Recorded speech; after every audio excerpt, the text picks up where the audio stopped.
Hey everybody, we're going to talk about Movi, well, I'm going to talk about FreeFly organizational structure in the beginning, introduce somebody, and then talk about gimbals. So one thing that's been happening in the background is FreeFly has been growing fast for the last 10 years since we started. I'm good at a particular part of the business, but not very good at the other parts. So I've been bringing in people to lead divisions at FreeFly and breaking those divisions out into separate divisions where they have clear leadership and somebody that's really good at, taking the good ideas that we've started and scaling them up a ton. And so right now where we're at, we have a drone team, a gimbal team, a camera team, and a power systems team. And so gimbals is being led by a guy named Andrew, who's right over here. Come on over. So Andrew can join. You can say as much as you want or not. All right, perfect. But Andrew's leading the team that's developing the next round of carbons, and I thought we'd talk a little bit about that today. And also I got into a Twitter fight with somebody about carbon, so I thought I would go through and explain how carbon actually works so people understand and see kind of some of the unique things about it. But yeah, I think, do you want to say anything for leading gimbals? Yeah, no, we're jumping in here to take on the gimbal team. It's been amazing learning from Tabb and Dave and all those guys. Still a ton to learn, but I'm excited to dive into it, starting with kind of the next generation of carbons that Tabb's going to tell you a lot more about. Yeah, and I think Andrew comes from a robotics background, not cinema robotics, but robotics that help build airplanes and tooling and big fancy 5, 6, 7 axis machines. But the cool thing about this kind of newer structure of the company is Andrew's 100% focused on gimbals. Yep. He doesn't care about drones, doesn't want to hear about drones, doesn't care about cameras, doesn't want to hear about cameras. So he's laser focused on creating the best gimbals for our gimbal customers and like executing on that roadmap with laser focus. So that's really good because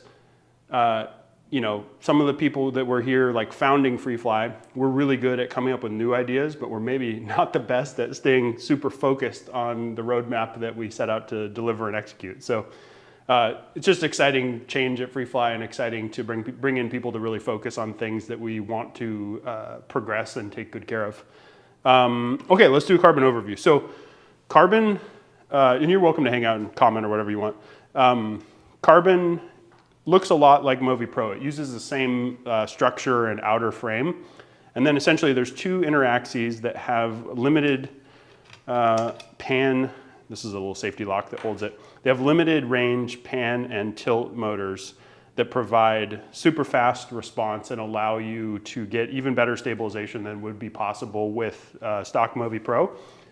And so you can kind of think of the outer 3 axes as doing the pan, the roll, and the tilt is doing like the gross positioning, just like you would with Movi Pro. And then these inner axes are really fine tuning and perfecting stability as you get to longer and longer focal ranges.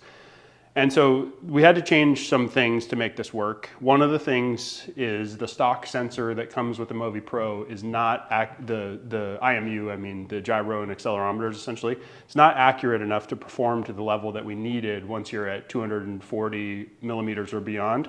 So we upgraded the IMU on this to a much nicer IMU from Analog Devices. And so that provides much better sensing information on pan, tilt, and roll angles and rates. And so that allows us to hold the horizon better and also have sub-pixel stabilization even when 4 or 6K with the 20 to 120 lens.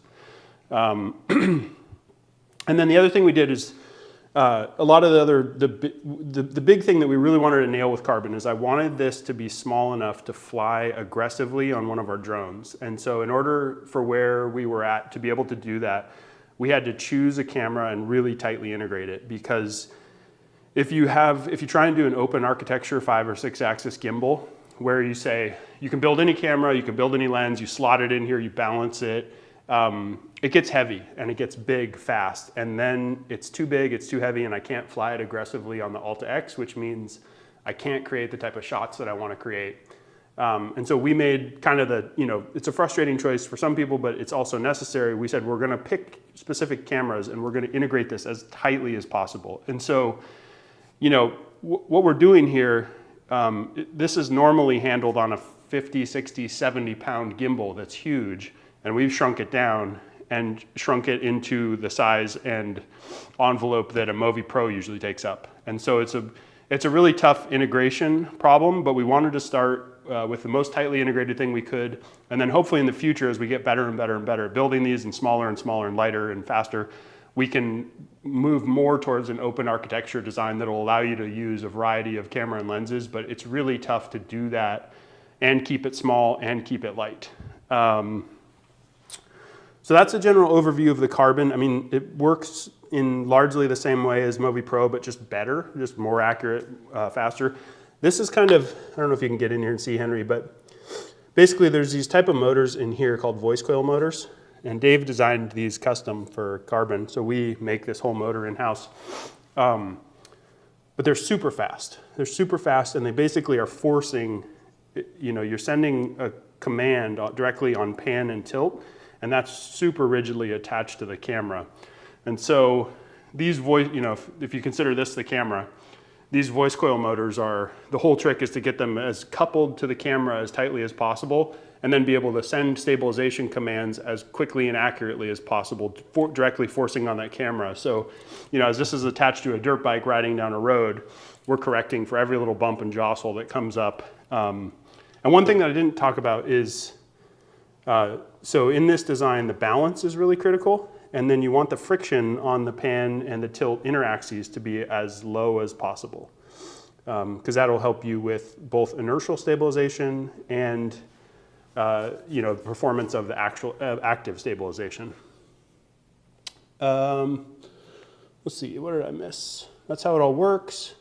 Why is it unique? I mean, I touched on that. It's just the unique thing is how small and tightly integrated this is. So to be able to have a 5-axis gimbal on a drone flying 60 miles an hour that I can throw in the back of my truck is like, that is the thing that I dreamed of when I first started my career in drone-based aerial cinematography. And the point that I would like to get to before I die, which could be any minute, I want a drone with a 6-axis gimbal, our camera, and a 25 to 500 millimeter lens. So if you see me around the world and I look like I'm distraught, it's because I haven't been able to create that yet, but I want it real bad, and I'm working hard to get there. Let's talk Carbon roadmap. So we originally launched, well, originally we were going to do the A7S and the Sony 24 to 240 lens. We had tons of problems with that. It was a bad idea. That lens is floppy and sloppy and bad, and the camera, the later version of the Sony came out that had active sensor stabilization. That stupid sensor wiggles all over. It's very annoying. So we switched to the GH5S, which has a fixed lock sensor, good image quality, you know, and then switched to the Fuji 20 to 120, which is bulletproof, just awesome lens. The only bummer for me with that setup was I don't love the 40 to 240 focal range. I like a little bit wider sometimes for some of the aerial shots. I think it's really flexible and nice. And so on Andrew's Carbon roadmap, they're integrating the Panasonic BG-H1, which is basically the box camera equivalent to the GH5S with a bunch of new features and better API access, and we'll have camera controls and all kinds of fun stuff there. But then also there's the BS1H, which is a 6K version, with the effective focal range when you're using this 20 to 120 is 32 to 192, which is much closer to the focal range that I love. So I'm particularly excited to shoot directly with that one. That's going to be great. And then further roadmap, Ember. Is this one have Ember? Yeah. Yeah. Oh yeah. So you can see this guy's got a prototype Ember in the back. I think being able to shoot, you know, 800 FPS at 240 in a fixed package with, you know, it's just going to be fun. Oh, I guess that's 120. It's not 240.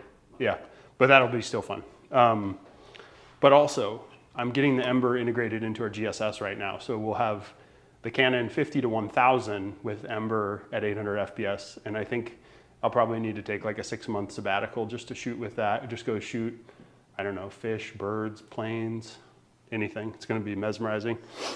Okay, so let's rig it on the Landshark. Well, let's talk about the Landshark first. So Landshark version 1, we had a Kuberg electric motorcycle, and it caught on fire while it was charging. And those Kuberg people were not very nice to me, so I'm not going to say nice things about that motorcycle at all. I don't particularly like it. But the Zero we've had for a long time, and I love this. So we took one of our Zeros that we bought a long time ago, and Ian and Charles and maybe a few other people modified it and added all this rigging and picked up a few points on the chassis to mount our black arm to. And so this is kind of like the Landshark version 2, an even faster version of the Landshark. And I was going to show you how we set it up. A bunch of people have all different kinds of this. The important thing is that this is not on the part that turns. I think on the Landshark, the first version Landshark, we actually had it on the part of the motorcycle where it turned, and it can become pretty squirrely and pretty hard to operate. So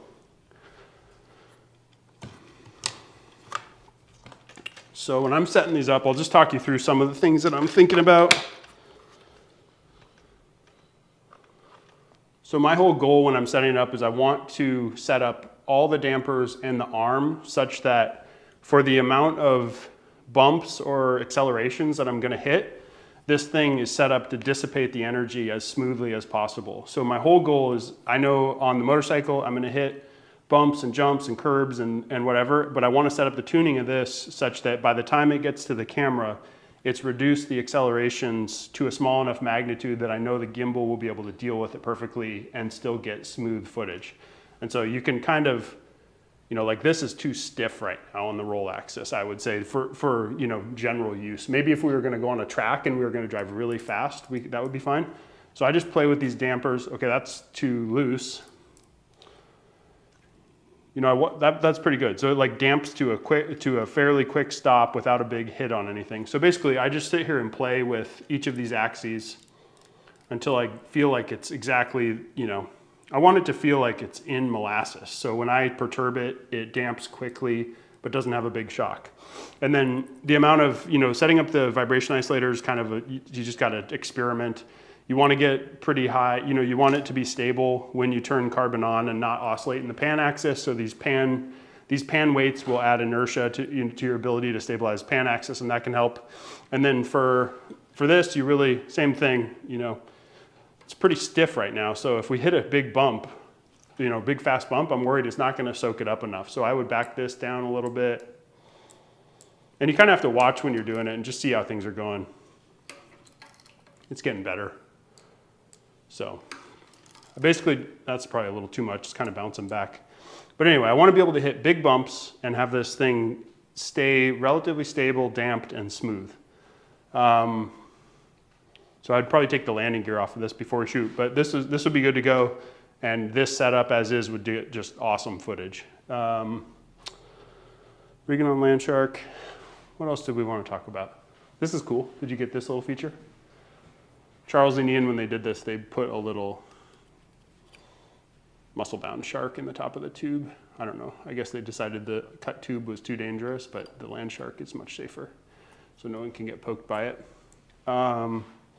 Anything else we want to touch on, Ansel? No? That's pretty good. Any questions? I don't have no questions about the specific carbon lasers, wave stuff. Oh, we can answer wave stuff. No? Are we going to continue to support wave now that Ever's out? Yeah, Okay. for sure. I don't know what that means exactly, but yeah, we will. It wasn't even a question. Someone was just telling us that they're disappointed we won't support it. And don't know where they got that information. Oh.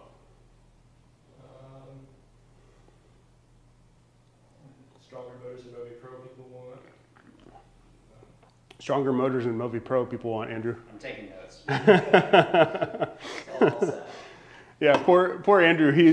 So we'd made Movi Pro. It was a big success. There's many of them out there, and then we kind of ignored it for a while, and people are grumpy, and now he gets to deal with the grumpy people and figure out Movi Pro too. I think this is Tabb's perfect life, though. Just like, oh yeah, you got it. Absolutely, this is my perfect life. I like to be like, hey, I have an idea, and then I kick that idea off, and then I kind of like slink out the side door once the idea is articulated well. And once it's ready again, just bring it back and be like, oh yeah, that was almost it. Yeah, So that, exactly. Yeah, I'll show up once Movi Pro 2 is ready to launch. I'll start showing my face around a little more frequently. Will we make it a UK alternative for the FRX Pro? So A UK alternative? Yeah, just a bandwidth that they can use over there. I don't know if that's possible because I don't know. Do you know? we're exploring. a chip that would give multiple country codes. I don't remember off the top of my head if the UK is on the list of, I think, 13 codes that it will support. So it's an ongoing project. But I think one thing that we should / probably will do in the future is we need to come up with a nice quality 2.4 long range solution that so people that are in places that have restrictions on frequencies can still use it. I don't know. But my advice to you in the UK is move out of the UK. No, I'm just kidding. I don't know anything about the UK. A little bit. I know a little bit.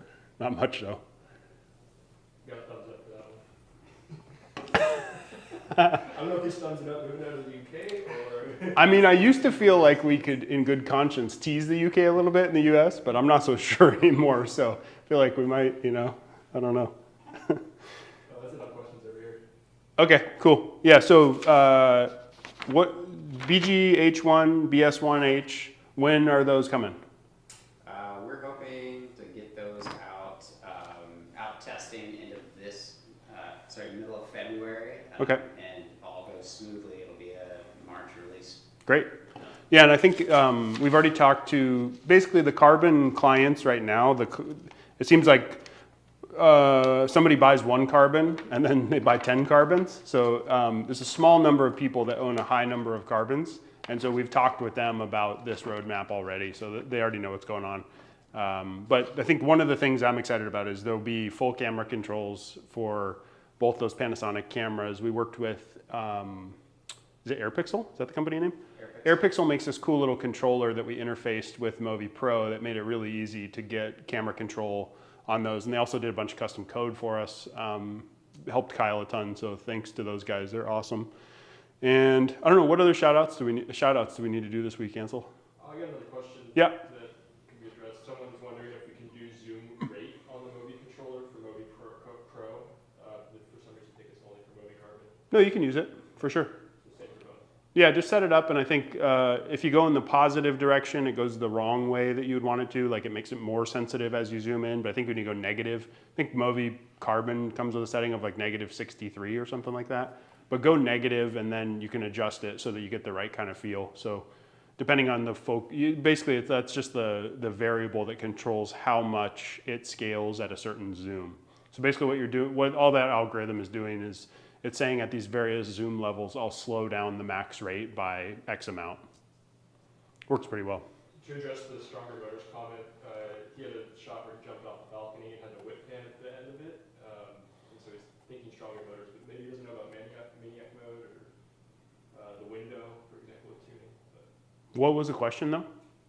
the Question I have is why are you jumping off a balcony? with the Movi Pro. Basically, it probably just advice on like how to achieve a whip pan with the Movi Pro. Oh yeah. I mean, I think, so what I would say is there's a ton of settings you can do to make the pan more active, but at the end of the day, you have a physical limit, which is the amount of torque that this motor can create. And so like, I don't want to whip this thing around and be rough on it, but if this was the Movi Pro, can it create this amount of torque? Yeah, I think so. Pretty close to that. Can it do this? No, it's too much acceleration and too much torque for this little pan motor up here. So that's the tough part with gimbals, direct drive gimbals is, there's no gearing, there's no reduction. So you have to, you want to be concerned with weight so that things are light, but you also have to create a motor that can create a peak torque that allows people to do the kind of shots that they want. And humans are super amazing creatures, and so we can do massive peak torques, but also have high fidelity. That's why the Steadicam is such stiff competition for us. They want you to know that they were on wires when they jumped off. Oh, I'm sure you were. I'm just kidding. You should jump off balconies. That sounds great. That makes for great shots. What if this, though? What if we get the torque so high on the pan motor that when you jump, it just spins you around the gimbal? Did you ever think about that? It's a frame of reference problem. And then you'll be like, hey, can we go into a non-human spinning mode? But I'm not going to talk about that, actually. I shouldn't say anything. Never mind. That's all over here. What's that? That's all over here. What's all over here? Oh, you're good? Yeah. Okay, bye, everybody. We'll be back next week talking about something interesting. Any other topics any of you guys want to discuss? No? As long as you hit your points on the axes of carbon. Oh, I didn't really, actually. Can we go back to that? Okay, so this is the thing on Twitter. There's always somebody that's like, thinks they're just an armchair genius quarterback and has some annoying response. They're called reply guys, I guess is the technical name for them. They just like hang out on Twitter and annoy people. And I should ignore them, but this particular time I didn't. But anyway, he was like, why do you call it a 5-axis gimbal? The inner axes just do pan and tilt. You guys are liars and dum-dums. And it's like, well, thanks, sir. We never thought about that. The thing is, these axes actuate independently of the pan, roll, and tilt axes. And I told him to build up a model so that he might understand, but instead he spent his time arguing with me instead of building the model. But, sir, so yes, see this? It's the pan axis when it's posed like this. But, sir, what does it become when you point down? It's no longer the pan axis. It's almost like it's an independent axis of rotation. So you can call it whatever you want, but your point is wrong. We can do interesting things with the inner two axes that are non-obvious when you just walk around acting like a reply guy. So you should think about things more intently before you argue with people randomly on Twitter. That's my advice. Okay, thanks, bye.